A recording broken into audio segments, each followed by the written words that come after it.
আসসালামু আলাইকুম। Welcome to my channel Queens Food Fusion. আশা করি সবাই ভালো আছেন। আলহামদুলিল্লাহ আমিও ভালো আছি। আজকের ভিডিওতে আপনাদের সাথে 1 পাউন্ড ওজনের সম্পূর্ণ নতুন একটি কেক ডেকোরেশন শেয়ার করতে চলেছি। একটি বড় কেক থেকে এই কেকটা আমি কেটে নিয়েছিলাম। বড় কেকের উপর 6 ইঞ্চি সাইজের মোল্ড রেখে 1 পাউন্ড হয় এরকম পরিমাণ কেটে নিয়েছিলাম। এজন্যই কেকের চারিপাশটা একটু ব্যাকাটেরা। তারপর কেকটাকে 3টি ভাগে ভাগ করে 3টি স্লাইস করে নিয়েছি। প্রতিটা লেয়ারে সুগার সিরাপ আর ক্রিম এর লেয়ার দিয়ে ফাইনালি ক্রাম কোট করে নিয়েছি। এরপর ফাইনাল কোটিংটা করে নিচ্ছি। ফাইনাল কোটিং অর্থাৎ ফিনিশিংটা শেষ হলে আমি একটি নতুন নজেল দিয়ে কেক ডেকোরেশন করব। নতুন নজেলটির নাম 080। এই নজেলটি আমি এইবারই প্রথম ব্যবহার করছি। কেকের আসল সৌন্দর্য চলে আসে কেক ফিনিশিংয়ের সময়েই।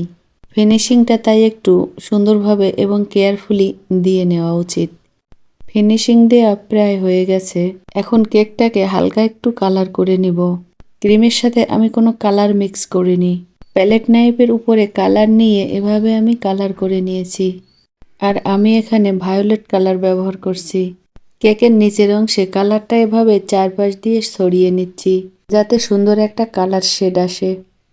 এই একই কালার আমি উপরেও ব্যবহার করব। সম্পূর্ণ কেকটাতে কালার না করে এভাবে হালকা করে কালার ব্যবহার করলে কেকটা খানিকটা দৃষ্টিনন্দন হয়। আর এই ডিজাইনটা বেশ জনপ্রিয়।